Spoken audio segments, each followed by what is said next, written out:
أشرقت نفسي بنور من فؤادي حينما رددت يا رب العباد.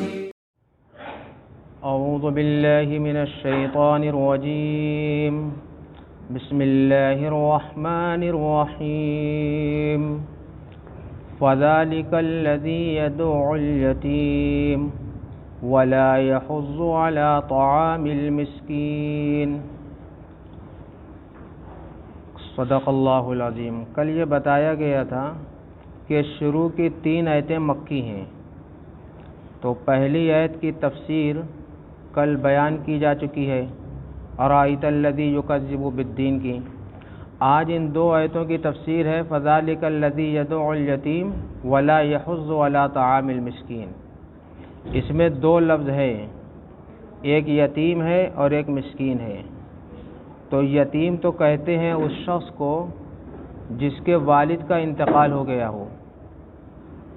اب یہ ہے کہ ہر شخص یتیم نہیں کہلائے گا جس کے والد نہیں ہیں، کیونکہ ہمارے بہت سے لوگ ایسے ہیں جن کے دادا نہیں ہیں، پردادا نہیں ہے. تو اس کا یہ مطلب نہیں کہ ہم سب کے ابا یتیم ہیں، بلکہ ایسا بچہ جو نابالغ ہو، ناسمجھ ہو اور اس کے والد کا انتقال ہو جائے تو وہ نابالغ بچہ یتیم کہلاتا ہے.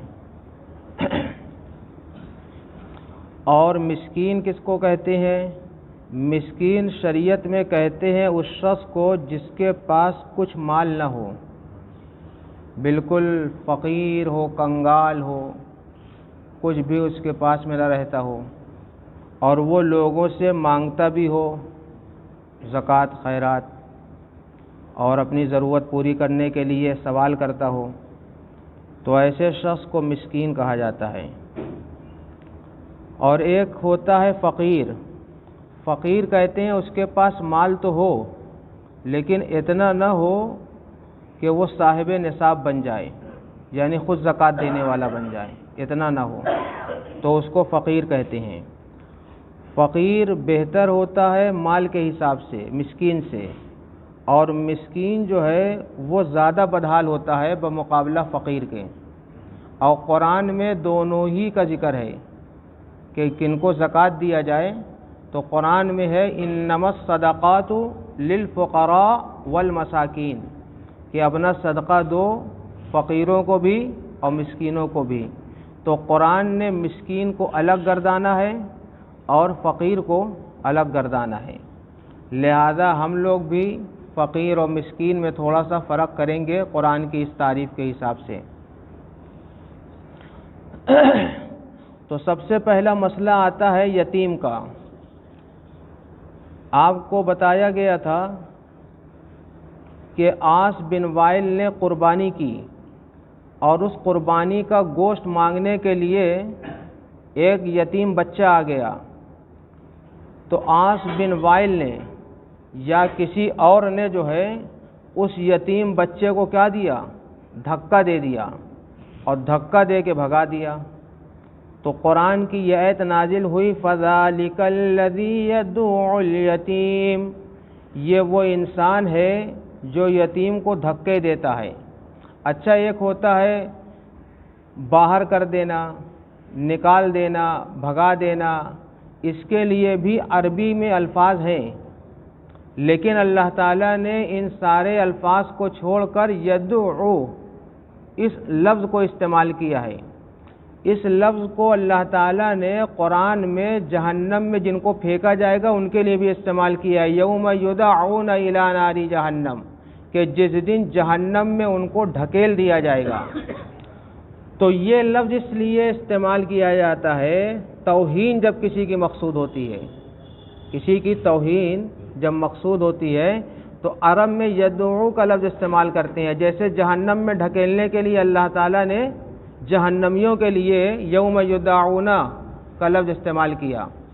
تو اللہ تعالیٰ یہاں پہ یہ لفظ اس لیے استعمال کر رہے ہیں کہ جس نے یتیم کو دھکے دیا تھا اس کے دل میں یتیم کی تحقیر بھی تھی، اس کے دل میں یتیم کی تحقیر بھی تھی اور تذلیل بھی تھی. وہ اس کو جو ہے بہت ذلیل سمجھ رہا تھا.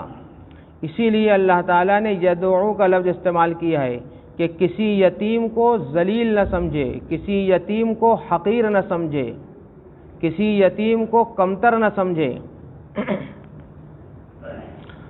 اللہ تعالیٰ بلکہ قرآن میں ایک جگہ فرماتے ہیں کلا بل لا تکرمون الیتیم، تمہیں کیا ہو گیا ہے کہ تم لوگ یتیموں کا اکرام نہیں کرتے، یتیموں کا اکرام نہیں کرتے ہو۔ بل لا تکرمون الیتیم، اور وہاں پہ یہ بھی ہے ولا تحاضون علی طعام المسکین، کہ مسکین کے کھانا کھلانے کی لوگوں کو ترغیب بھی نہیں دیتے۔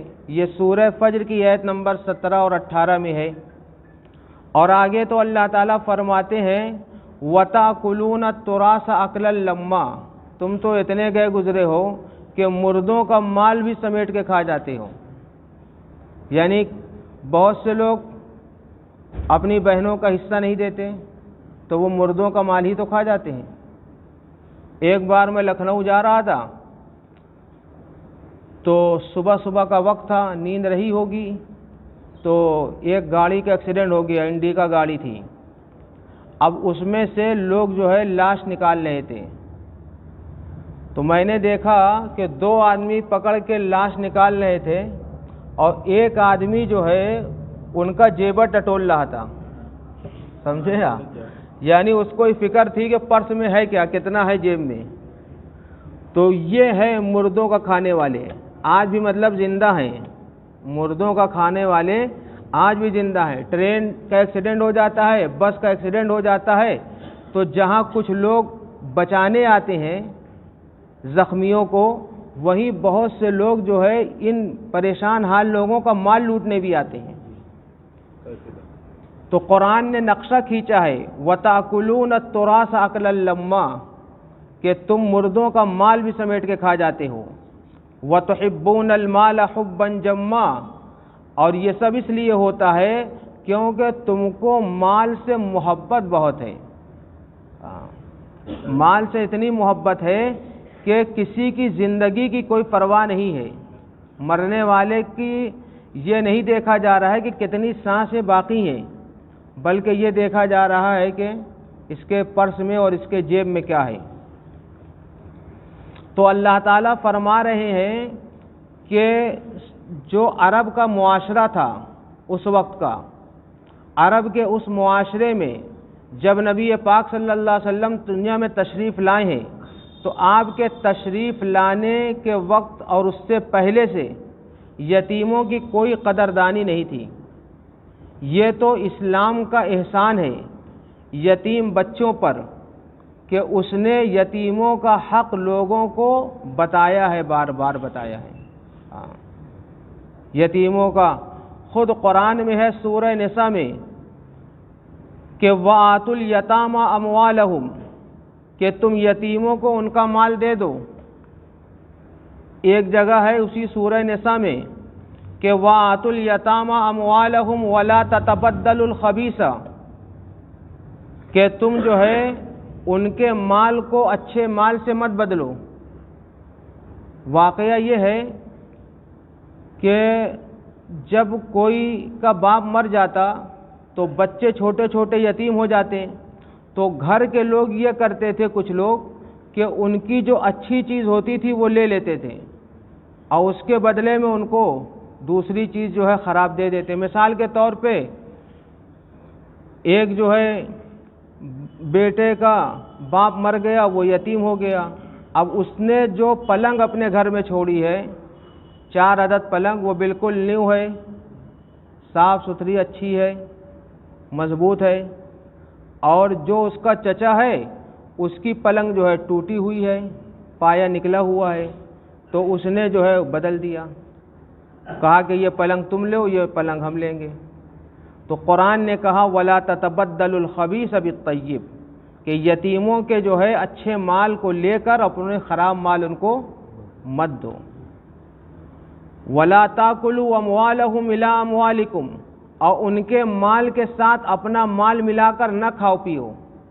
ایک عرب میں یہ دستور تھا کہ جب جو ہے باپ مر جاتا تو مال چھوڑ کے مرتا تھا، تو گھر میں مثال دے رہا ہوں میں کہ گھر میں جب دال بننی ہو تو کوئی بات نہیں، پیسہ ملا لیا اپنا برابر سرابر، لیکن جب گوشت بننا ہو، گوشت کی باری میں یتیم کے پیسے سے بنتا تھا، اور دال جب بننی ہو تو اپنے پیسے سے بنتی تھی، اور کھاتے چونکہ دونوں تھے، ایک ساتھ ہی رہتے تھے، ایک ہی چولہا تھا، تو قرآن نے اس سے منع کیا کہ ان کے مال کو اپنے مال کے ساتھ اس طرح ملا کر نہ کھاؤ۔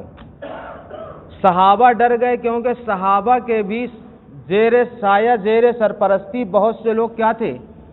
یتیم بچے تھے، تو اور ان کے پاس اتنا پیسہ بھی نہیں تھا کہ وہ اپنے پیسے سے ان کو کھلا سکیں، یعنی اسی وقت کھانا بن سکتا تھا جب یتیم بھی کچھ پیسہ دے اور یہ بھی کچھ پیسہ ملائیں۔ ایسی تنگ دستی تھی پہلے، آج بھی دیہاتوں میں ہے کہ مہمان آ جاتے ہیں، لوگ بڑی پریشانی میں ہو جاتے ہیں۔ تو بہرحال تو صحابہ نے پوچھا یا رسول اللہ یہ کیسے ہوگا؟ تو پھر اس پر جو ہے یہ تسلی دی گئی کہ بھائی برابر سرابر جو ہے پیسہ خرچ کرو، یہ مطلب ہے، یہ نہیں کہ گوشت کی باری میں یتیم کا پیسہ خرچ کیا جائے اور دال کی باری میں اپنا پیسہ خرچ کیا جائے، اس سے روکا گیا ہے۔ اور قرآن کریم میں ایک جگہ اور ہے کہ اللہ تعالیٰ نے فرمایا کہ ان الذین یاکلون اموال الیتامی ظلمن، کہ جو لوگ یتیم کا مال ظلمن کھاتے ہیں، ظلمن ہاں زور زبردستی ناحق طریقے سے کھاتے ہیں، ناجائز طریقے سے کھاتے ہیں، تو انما یاکلون فی بطونہم نارا، تو وہ اپنے پیٹ میں آگ بھرتے ہیں، آگ۔ اور اللہ تعالیٰ فرما رہے ہیں کہ دنیا میں تو وہ آگ کھا رہے ہیں اور آگ بھر رہے ہیں اپنے پیٹ میں، اور ان قریب وہ آگ میں داخل بھی ہوں گے، وَسَيَصْلَوْنَ سَعِيرًا، وَسَيَصْلَوْنَ سَعِيرًا، ان قریب وہ آگ میں داخل ہوں گے۔ آج بھی اس گئے گزرے زمانے میں ہمارے سامنے دونوں طرح کے واقعات آتے ہیں۔ بہت سے لوگ ایسے بھی ہیں اللہ کے فضل و کرم سے کہ یتیموں کا بڑا خیال کرتے ہیں، جب باپ مر جاتا ہے تو چچا ان کے بھتیجوں کو پڑھاتا ہے، لکھاتا ہے، اور پھر ان کی شادی کرتا ہے۔ ابھی ایک لڑکا میرے پاس آیا، میں نے پوچھا کہ بھائی بہن ہو؟ اس نے کہا 5 بہن اور میں اکیلا بھائی ہوں۔ ہم نے کہا تمہارے ماں باپ ہے؟ کہا نہیں۔ تو ماں باپ کا انتقال ہو گیا، چچا نے 5 بہنوں کی شادی کر دی، پالا پوسا۔ اور بھی ایک صاحب تھے ہمارے پاس آتے تھے برابر، تو ایسے بہت سے لوگ ہیں جو اپنے بھتیجوں کی اور بھتیجوں کی شادی بیاہ کرتے ہیں، پڑھائی لکھائی تعلیمی فیس دیتے ہیں، ایسے لوگ بھی دنیا میں ہیں۔ اور ایسے لوگ بھی ہیں دنیا میں کہ باپ مر گئے تو ساری زمینیں کیا کر لیں؟ ہڑپ لیں۔ دونوں طرح کے لوگ ہر زمانے میں پائے جائیں گے۔ دنیا خیر و شر کا مجموعہ ہے، اچھے اور برے دونوں دنیا میں موجود ہیں۔ اب یہ ہے کہ قرآن کی جو تعلیم ہے، اسلام کی جو تعلیم ہے، اس کا مقصد یہ ہے کہ تم نیک لوگوں میں سے ہو جاؤ، برے لوگوں میں سے مت بنو۔ اس لیے اللہ تعالیٰ نے جگہ جگہ یتیموں کے بارے میں بڑی ترغیبیں دی ہیں اور بہت زیادہ خیال کرنے کو کہا ہے اللہ تعالیٰ نے۔ یہاں تک لکھا ہوا ہے قرآن شریف میں ہی ہے کہ اگر تم کوئی مال تقسیم کر رہے ہو، جائیداد میں مال تقسیم ہو رہا ہے، اس وقت اگر کوئی یتیم، غریب، مسکین، وَإِذَا حَضَرَ الْقِسْمَةَ أُولُو الْقُرْبَى وَالْيَتَامَى وَالْمَسَاكِينَ، یہ لوگ آ جائیں تو اگرچہ ان کا حق نہیں ہے اس مال میں، لیکن سب سے رائے مشورہ کر کے ان کو بھی کچھ دے دو۔ یہ استحساناً اور اخلاقاً ہوگا، یہ واجب نہیں ہے دینا، کیونکہ اس کا حق نہیں ہے۔ میراث تو ان لوگوں کو ملے گی جو وارث ہیں، جو وارث نہیں ہے ان کو میراث نہیں ملے گی۔ لیکن اگر کوئی یتیم آ کر کھڑا ہو جائے تو جو ہے دے دینا چاہیے۔ پتہ نہیں لوگ کیسے جو ہے تقسیم کرتے ہیں سامان، اور جب تقسیم کرتے ہیں تو اس وقت کچھ لوگ کھڑے ہوتے ہیں ان کو نہیں دیتے ہیں، تو ایسا نہیں ہونا چاہیے۔ کچھ نہ کچھ گنجائش نکال کر دے دے۔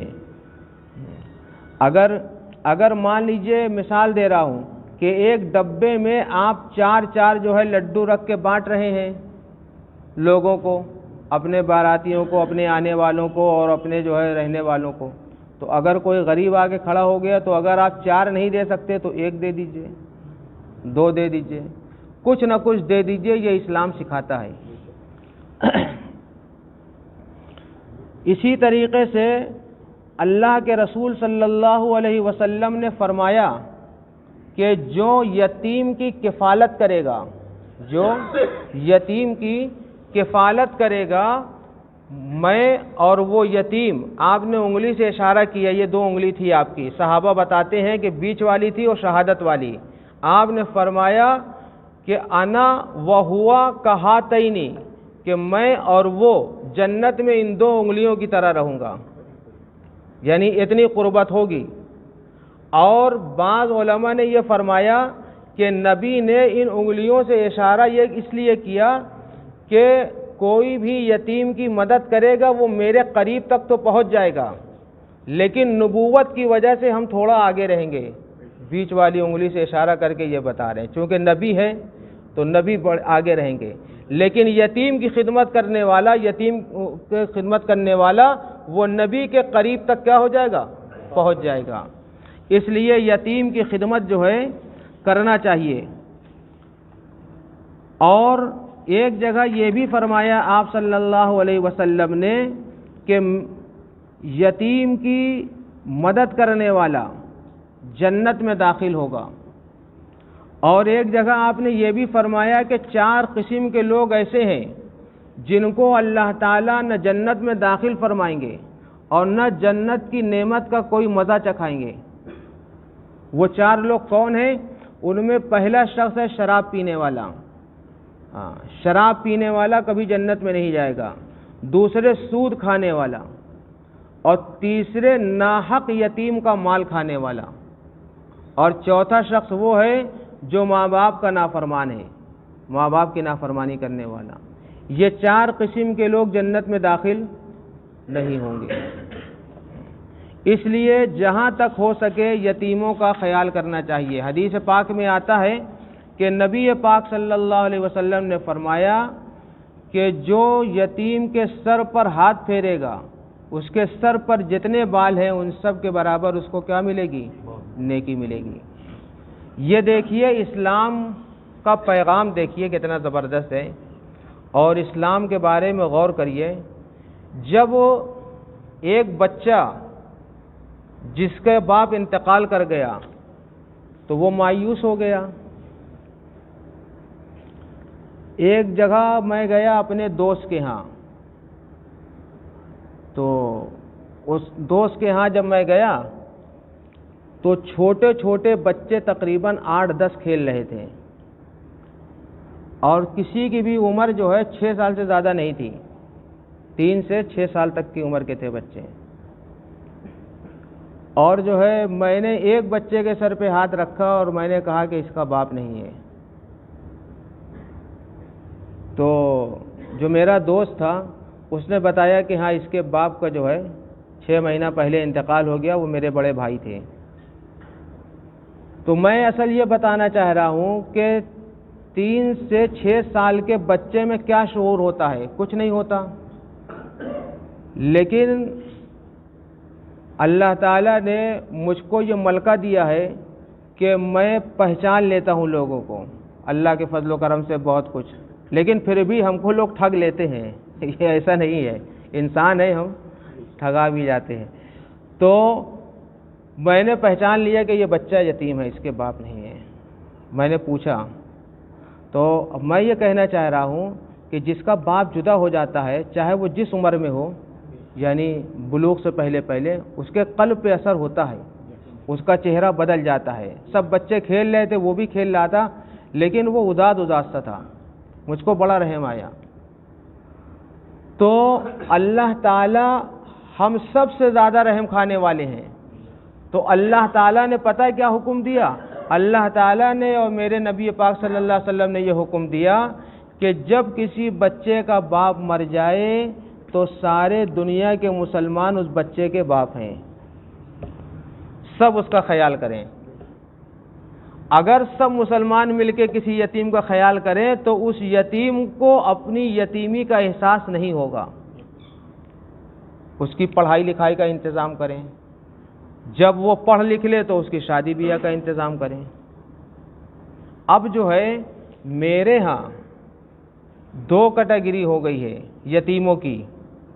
ایک تو یتیم یہ ہیں کہ جن کا باپ مر گیا، ایک اور قسم کے یتیم بچے ہو رہے ہیں، ان کو یتیم تو نہیں کہا جا سکتا لیکن وہ کسی یتیم سے کم نہیں ہیں۔ طلاق بہت ہو رہا ہے، 1 سال کا بچہ، 2 سال کا بچہ، 4 سال کا بچہ، 5 سال کا بچہ، 6 مہینے کا گود میں بچہ طلاق ہو جا رہا ہے۔ نہ ان بچیوں کی شادی ہو رہی ہے اور نہ ان بچوں کو کوئی پالنے والا ہے۔ آپ کو میں سچا واقعہ بتا رہا ہوں، بالکل سچا، کہ ایک اسی شہر کی بات ہے کہ ایک جگہ میاں بیوی میں لڑائی ہو گئی اور لڑائی کے وقت یہ بحث چلی کہ بچہ کون رکھے گا۔ 1.5 سال کی بچی تھی غالباً، لڑائی ہو گئی تو لڑکی نے کہا میں نہیں رکھوں گی، تو لڑکے والوں نے لے لیا۔ پھر لڑکے والوں کے پاس بھی کوئی پالنے پوسنے والا بھی نہیں تھا اور اتنا پیسہ بھی نہیں تھا کہ ان کی پرورش کریں، تو وہ کئی بار میرے پاس آئے کہ آپ جو ہے کسی کو دے دیجئے اگر کوئی تیار ہو جائے لینے کے لیے۔ سمجھے آپ؟ تو مطلب یہ حالت بھی ہے، طلاق شدہ جو خاندان ہے اور اس سے جو بچے پیدا ہوتے ہیں ان کی پرورش کا بھی بڑا مسئلہ ہے۔ اور کورونا میں تو کئی ہزار بچے یتیم ہو گئے ہیں، ہاں کئی ہزار۔ اس لیے ہمیں اور آپ کو اس بات کی فکر کرنا چاہیے کہ یتیموں کے لیے بھی کچھ سوچا جائے۔ آپ لوگ کے دل میں، جس کے دل میں آئے ہم سے مشورہ کرے، ہم یتیموں کا بڑا خیال کرتے ہیں۔ اور اس طرح میرے پاس پوری لسٹ ہے ان بچوں کی، یہ جو طلاق شدہ ہیں، تو اب سب لڑکیاں تھوڑی نہیں مالدار ہوتی ہیں۔ تو خلاصہ یہ ہے کہ اس کی فکر کریے، اس کے بارے میں سوچئے، ان بچوں کے لیے کوئی بچہ حال بنایا جائے، اس میں رکھا جائے، ان کو پوری تعلیم دیا جائے اور ان کی ماؤں کو بھی جو ہے ان کی خدمت کے لیے کچھ پیسہ دے کے رکھا جائے تاکہ اسی بہانے ان کو کچھ پیسہ بھی ملے اور سب بچوں کی خدمت بھی ہو جائے۔ کوئی بھی شروع کر سکتا ہے، ہاں کچھ نہیں تو کرائے کے مکان سے ہی شروع کریں۔ بہرحال اس وقت جو ہے بہت اہم مسئلہ یتیم بچوں کا ہے اور ان بچوں کا بھی ہے جس کے باپ زندہ ہیں لیکن اس کی پرورش نہیں کرتے۔ کئی ہزار باپ ایسے ہیں جو اپنے بچوں کی پرورش کا رائی دانے برابر کوئی خیال نہیں کرتے ہیں۔ میرے پاس سینکڑوں شکایت یہاں موجود ہے، ریکارڈ آن دا ریکارڈ۔ ہاں تو بہرحال یہ بھی یتیم کے چھوٹے بھائی ہیں، ان کی بھی فکر کرنا چاہیے۔ ایک بچوں کا، ایک یتیم کا خرچہ اٹھا لیجئے اور ان کو پہنچایا جائے۔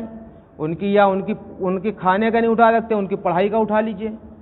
بہرحال خلاصہ یہ ہے کہ اس کے بارے میں آپ لوگ فکر کریے گا۔ اب سنیے،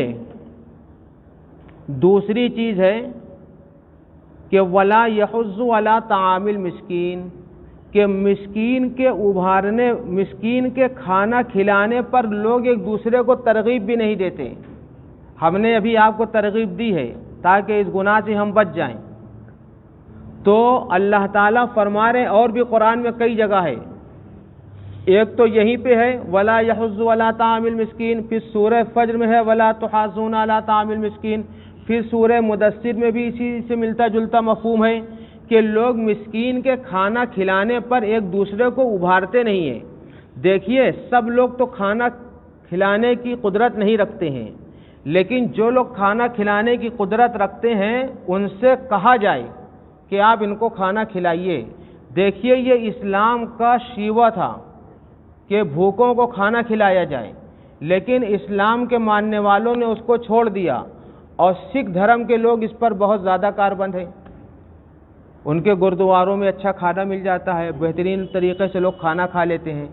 اگر یہ نہ ہو سکے تو سب مل کر اتنا بھی کر سکتے ہیں کہ ایک ہوٹل بنا لیں اور اس ہوٹل میں کھانا ایسا رہے جو غریب آدمی پیسہ دے کے کھا سکے،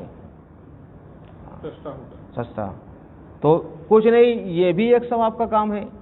یعنی کام بہت ہے کرنے کا، یہاں تو آپ کو سمجھ میں ہی نہیں آتا ہے کہ کریں کیا۔ اتنا نیک کام کیے ہوتے ہیں ہمارے شہر میں کہ سمجھ میں ہی نہیں آتا کہ کریں کیا۔ ہم دوسرے شہروں میں جاتے، ایک سے ایک کام۔ ایک جگہ ہم گئے، ایک شہر میں، دیکھا کہ زمین سے لے کے چھت تک بیساکھی رکھی ہے، بیساکھی۔ اب میں نے پوچھا بھائی یہ اتنی ڈھیر دی کیوں ہے؟ تو بتایا یہ اس لیے ہے کہ اگر کسی کا کہیں ایکسیڈنٹ ہو جائے اور وہ معذور ہو جائے، یہاں کال کرے تو ہم اس کو بیساکھی پہنچا دیتے ہیں۔ ثواب کا کام ہے یہ۔ عقل ہونی چاہیے، سمجھے آپ؟ بہانے سے جو ہے آپ پیسہ خرچ کرنے کی عادت ڈالیے۔ معاملہ یہاں الٹا ہے، بہانے سے بچا لیتے ہیں۔ تو خلاصہ یہ ہے کہ لوگوں کا جو ذہن ہے وہ خرچ کرنے والا نہیں ہو رہا ہے۔ خرچ کرنے والا، تبھی تو مسلمان ترقی کرے گا، اور اگر آپ بچا کے رکھو گے تو غیر مسلم ترقی کرے گا۔ وہ کر رہے ہیں، وہ خرچ کرتے ہیں، بے پناہ خرچ کرتے ہیں۔ تو بہرحال خلاصہ یہ ہے کہ مسکین کو بھی کھلانے کی ترغیب دینا چاہیے۔ خود پیسہ ہو تو خود کھلائے، اور اگر خود نہیں کھلا سکتا تو دوسروں سے کہے کہ آپ اس کو کھلا دیجئے۔ ہاں، ترغیب دے، کھانا کھلانے کا رواج ڈالنا چاہیے۔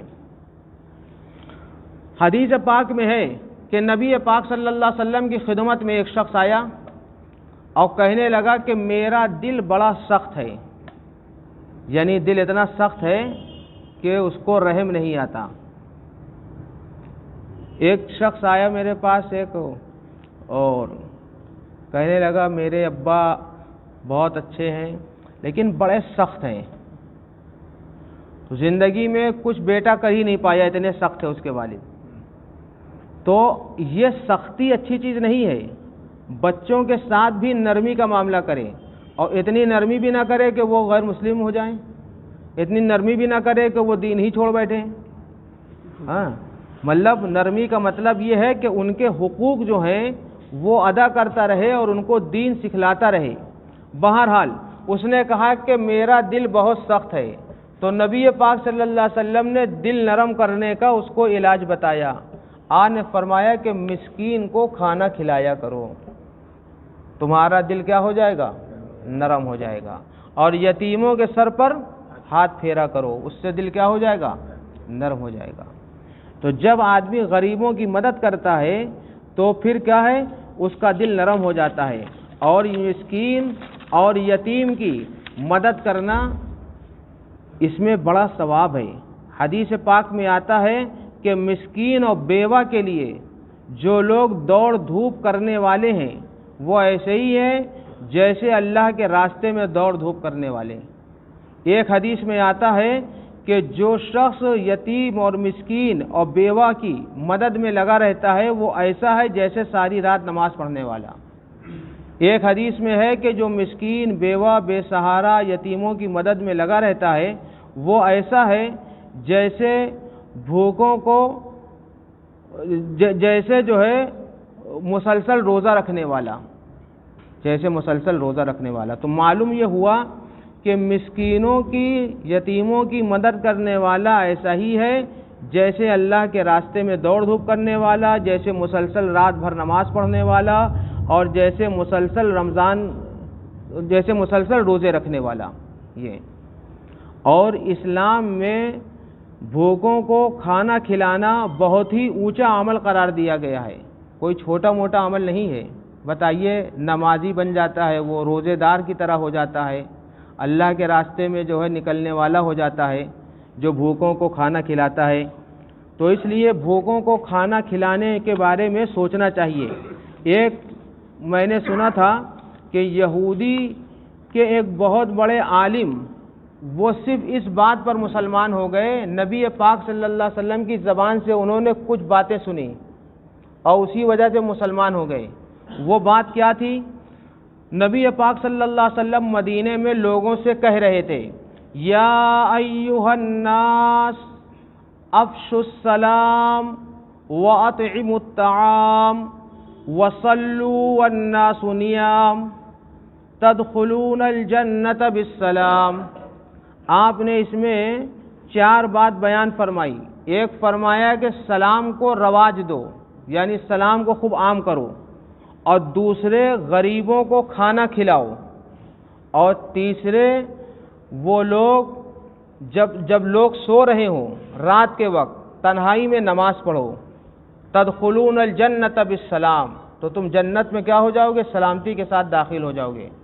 تو چونکہ وہ یہودی توریت زبور انجیل سے پڑھے ہوئے تھا، اس میں جنت کا تذکرہ سنے ہوئے تھا اور غریبوں کو کھانا کھلانے کی بات سنے ہوا تھا، تو جب اس نے نبی پاک صلی اللہ علیہ وسلم کی زبان سے سنا افشوا السلام واطعموا الطعام وصلوا والناس نیام تدخلون الجنت بالسلام، تو فوراً ایمان میں داخل ہو گیا، یہ کہہ کے کہ یہ نبی وہی بات کہہ رہے ہیں جو ہماری کتاب میں بھی لکھی ہے، اور یہ اسی جنت کے بارے میں کہہ رہے ہیں جس جنت کا وعدہ اور تذکرہ موسیٰ اور عیسیٰ علیہ السلام کر کے جا چکے ہیں۔